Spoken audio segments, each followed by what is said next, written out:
मैं चाहता हूं बतौर तहरीक इंसाफ के रहनुमा, एक तासुर ये है कि पाकिस्तान में बहुत सारी इंटरनल रिफ्ट्स हैं और लोग जो है वो यहाँ पर इकट्ठे नहीं हैं। एक सोशल मीडिया पर भी उसकी एक झलक नजर आती है और शायद यही इंटरनल रिफ्ट्स हैं जिसका दुश्मन फायदा उठाना चाहता है।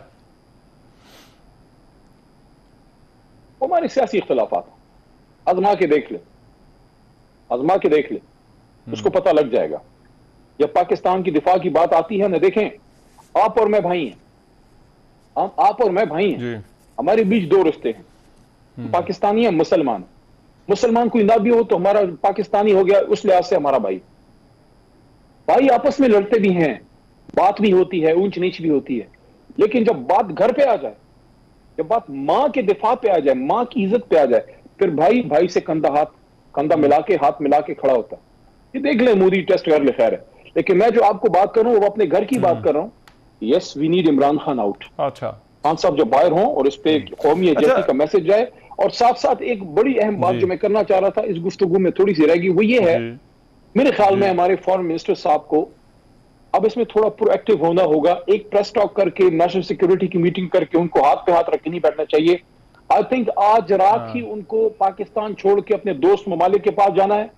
ओआईसी चाहे कुछ भी ना करे, ओआईसी में जाएं, आप चाइना जाएं, आप सऊदी अरेबिया जाइए, आप ईरान जाइए, आप तुर्की जाइए, तुर्किया जाइए, आप अपने दोस्त ममालिक को एंगेज कीजिए। रूस का भी दौरा करना पड़े, आप वहां भी जाइए। आप इस वक्त देखें, पाकिस्तान का अंदर दिफा हम पाकिस्तानी और हमारी फौज करेगी, हम खड़े। तो पाकिस्तान से बाहर का जो डोमेन है, उधर ना फौज जा सकती है, उधर ना हम पाकिस्तानी जा सकता है। वहां जाएगा पाकिस्तान का वो तैयारा जिसमें पाकिस्तान का वजीर खारजा होना चाहिए। आप तमाम मेजर कैपिटल्स को टच कीजिए, आप एंगेज कीजिए, और ये जो इनिशिएटिव है आप अपने हाथ में रखिए, बजाय इसके कि हिंदुस्तान जाके वहां झूठ का रोना रोए और मगरमच्छ के आंसू बहाए। आप जाके उनका असल चेहरा पहले ही दिखा दें। So we need a proactive foreign minister. अगर वो ये नहीं करेंगे फिर हम इस पे तनकीद करेंगे। फिलहाल मैं समझता हूं तनकीद का वक्त नहीं है। फिलहाल हमें इकट्ठे होने और मशवरा देने का हम हक रखते हैं बतौर अपोजिशन के, एक पुराने मेंबर के, एक 3 दफा के पार्लियामेंटेरियन के। मैं समझता हूं कि इस वक्त ये वक्त है कि हम अपनी हुकूमत को वो बात जरूर करें जो हम समझते हैं कि अगर हम होते तो हम करते। ठीक है, अगर आज शाह महमूद साहब वज़ीर ख़ारजा होते तो उनका भी काबीना की मीटिंग में कह रहा होता कि आप इधर कर क्या रहे हैं, you should be out of Pakistan now. ठीक है, बतौर पार्लियामेंटेरियन आज उन्होंने इशारा तो दिया, जो प्रेस कॉन्फ्रेंस थी उसमें कहा कि इजलास भी बुलाया जाएगा। ऑलरेडी ऑपोजिशन की जो जमातें हैं उनसे कॉन्टैक्ट्स भी शुरू कर दिए गए हैं। तो इसको आप किस तरह से देखते हैं, जो पार्लियामेंट को ऑन बोर्ड लेना इस हवाले से, या इन इकदाम के हवाले से, या आने वाले दिनों में जो भी सूरत हाल जिस तरह से भी अनफोल्ड होती है? मेरे ख्याल में पार्लियामेंट का ज्वाइंट सेशन फौरी जरूर बुलाना चाहिए। मैं तो रेकमेंड करूंगा, स्पीकर साहब को भी रिक्वेस्ट करेंगे।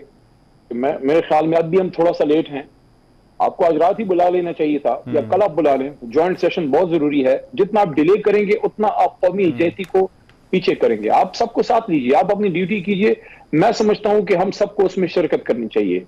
पाकिस्तान के दिफा के लिए ज्वाइंट आप सेशन बुलाइए। लेकिन वो खदशात बहुत होते हैं ऐसे इजलासों के हवाले से, और हमने देखा है कि कुछ ऐसे इजलास जिस पर कौमी यकजहती नजर आनी चाहिए थी, उसमें भी कुछ हमने शोर शराबा देखा। आपको लगता है कि इस इजलास में वो यकजहती नजर आएगी जो जिसका तकाजा है या जिसकी तवक्को की जानी चाहिए? देखें, इसमें हुकूमत को मैं ये कहूंगा कि आप ज्वाइंट सेशन भी बुलाइए और साथ साथ आप इमरान खान साहब से भी एंगेज कीजिए, बाकी अपोजिशन जमातों से भी एंगेज कीजिए, उनको भी आप एंगेज कीजिए। और ज्वाइंट सेशन जरूर बुलाना चाहिए, तमाम जमातों को उसमें शिरकत करनी चाहिए। इस वक्त बात सियासत से आगे जाके पाकिस्तान के बका की है।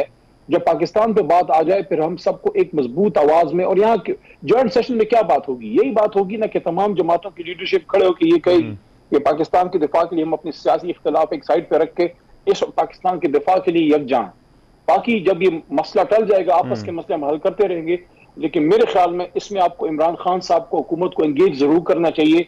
अगर आप उनको एंगेज नहीं करेंगे, उनको बिल्कुल ही साइड पर रख के आप कहेंगे कि हमें कौमी यकजहती, तो वो फिर आपकी उसमें थोड़ी सी बदनीयती नजर आएगी। वो नहीं होना चाहिए। ये वक्त इस वक्त खुले दिल के साथ मजबूत फैसले करने का है। इस वक्त खुले दिल के साथ मजबूत फैसले करने का है। ठीक है, राइट। बहुत शुक्रिया। अली मोहम्मद खान साहब हमारे साथ थे और वो बात कर रहे थे आज जो कौमी सलामती कमेटी का इजलास हुआ है और इस इजलास के बाद जो फैसले लिए गए हैं और उन फैसलों के साथ साथ जो आने वाले दिनों में सिचुएशन हो सकती है उस पर अपोजिशन क्या रद्द-ए-अमल देती है या रखती है, इस पर जो है वो प्रोग्राम में बात कर रहे थे। एक ब्रेक शामिल कर रहे हैं, वापस आ रहे हैं इस ब्रेक के बाद।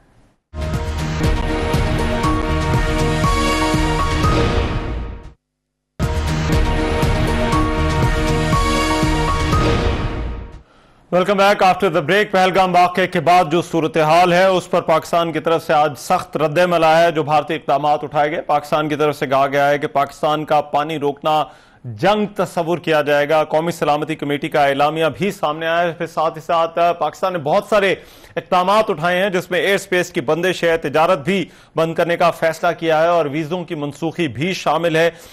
इन फैसलों का असर क्या पड़ सकता है, किस तरह से दोनों ममालिक के दरमियान जो मामलात हैं वो क्या रुख इख्तियार कर सकते हैं। साबिक सेक्रेटरी खारजा एजाज चौधरी साहब इस वक्त मेरे साथ मौजूद हैं, उनसे इस हवाले से मजीद बात करते हैं। एजाज चौधरी साहब, बहुत शुक्रिया आपके वक्त का। सबसे पहले तो मैं ये जो आज इक़दाम उठाए गए हैं और पाकिस्तान और भारत के दरमियान इससे पहले भी इस तरह के एपिसोड्स हमने देखी हैं जब सूरत हाल इतनी टेंस हुई, लेकिन ये जो डाउनग्रेड किया गया है डिप्लोमेटिक टाइज को, और ना सिर्फ वो किया गया बल्कि उसके साथ साथ एयर स्पेस की बंदिश भी हुई है, आपको क्या लगता है कितने सिग्निफिकेंट हैं ये इक़दाम जो आज नेशनल सिक्योरिटी कमेटी ने उठाए हैं और फिर मौजूदा सूरत हाल पर इनका असर क्या पड़ सकता है?